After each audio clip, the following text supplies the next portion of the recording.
गुरुजी, किसी जीव के साथ गलत कर्म या पाप कर्म करने से हम पर पाप चढ़ता है, हमारा कर्म बंधन होता है और फलस्वरूप आने वाले समय में या आने वाले किसी भव में वह जीव भी हमारे साथ समान अनुपात में गलत कर्म करता है, जिससे हमारा इस भव में किया हुआ पाप कर्म कट जाए।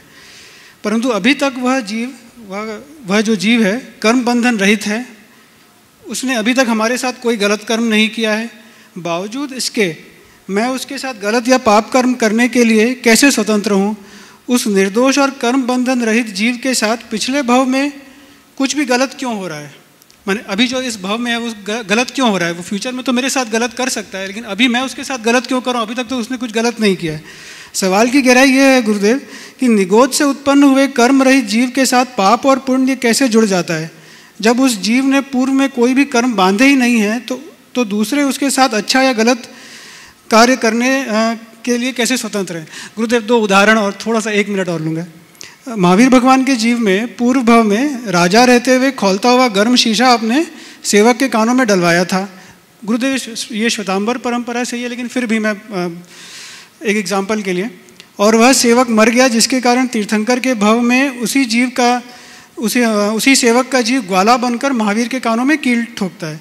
यहाँ प्रश्न है, उस पूर्व भव में उस निर्दोष और कर्म बंधन रहित सेवक के जीव में गर्म खौलता हुआ शीशा क्यों पड़ा?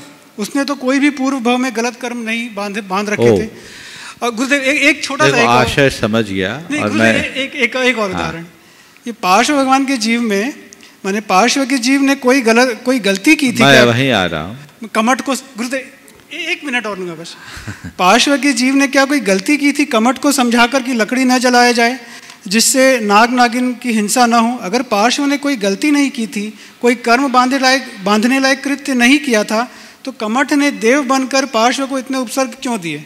यहाँ प्रश्न यह है कि कर्म बंधन क्या कर्म करने वाले पर निर्भर नहीं करता, बल्कि कमठ तुल्य उस जीव की समझ पर निर्भर करता है जिसके साथ वह कर्म किया जाए? देखिए, बहुत लंबा प्रश्न है और इसका सार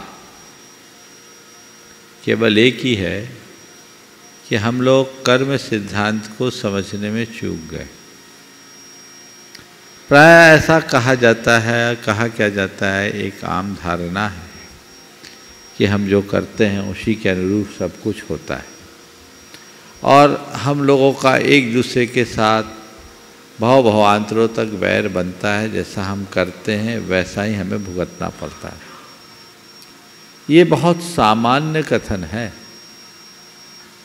हमारे जीवन में जो कुछ भी घट रहा है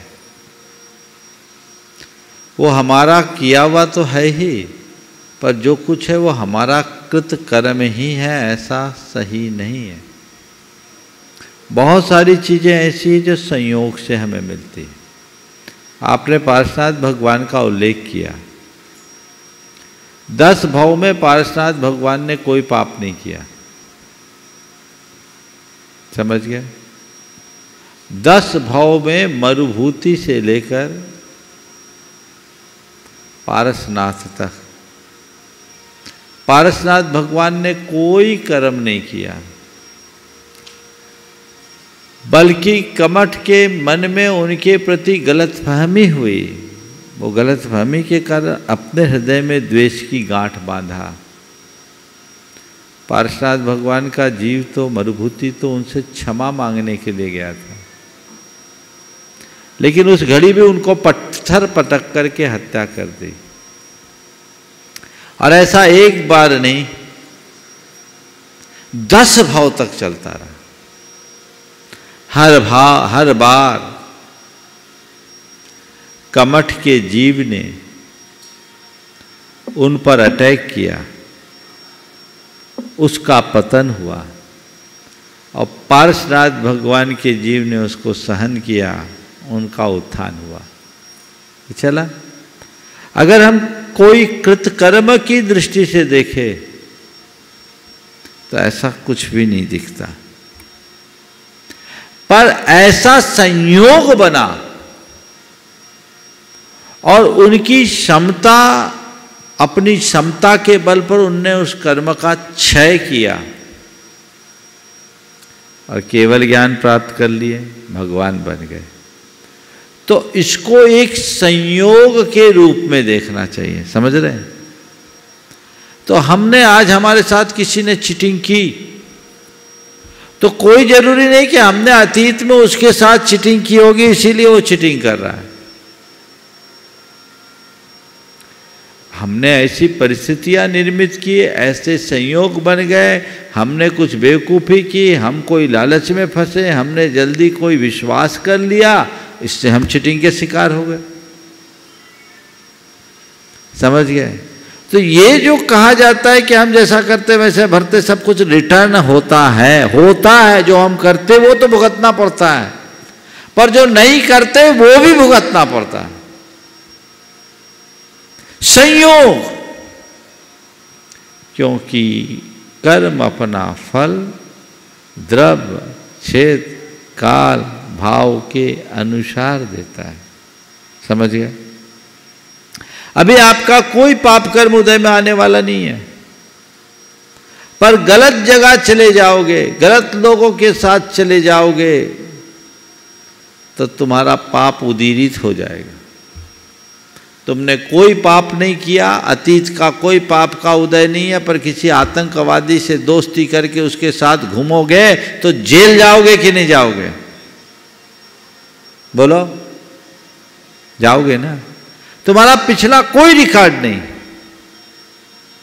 लेकिन इतना सब कुछ होने के बाद भी अब तुम क्यों गए? कर्म कैसे? बिना कर्म के तो गए नहीं, तो कर्म कहां से आया? गलत द्रव्य, गलत क्षेत्र, गलत काल और गलत भाव के प्रभाव में तुम्हारा पुण्य भी पाप में परिवर्तित हो गया, या जो कर्म नहीं आना था वो भी आ गया।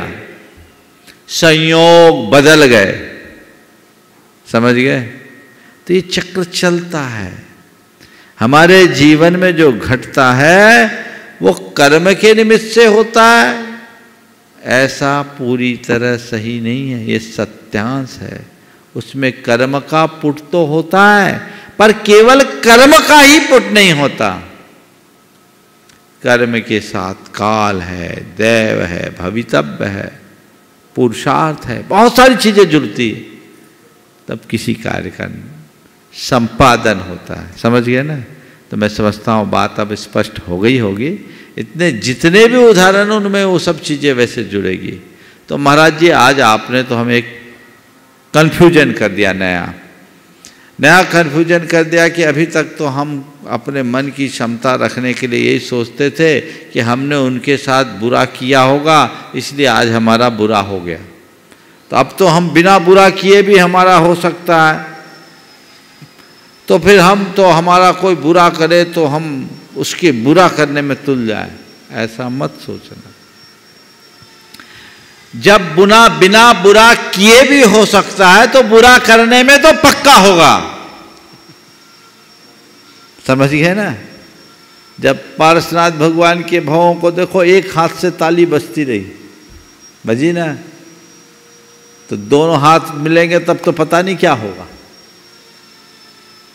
तो क्या करो, अपने मन को समाधान देने के लिए जब तुम्हारे साथ ऐसा कुछ घटे तो ये सोचो ये मेरे कर्म का उदय है, हुआ है, कर्म का उदय है। समझ गए? वैसा द्रव्य क्षेत्र काल भाव बन गया, तुम्हारा कर्म बदल गया। पाप में भी बदल सकता है, पुण्य में भी बदल सकता है। इसलिए अनुकूल द्रव्य क्षेत्र काल भाव का आश्रय लो, प्रतिकूल द्रव्य क्षेत्र काल भाव से बचो। कर्म के निमित्त भूत, उदीरना के कारणभूत नो कर्मों से बचो। नो कर्म यानी निमित्तों से बचो। समझ गए? उससे अपना जीवन सलामत। चलिएगा।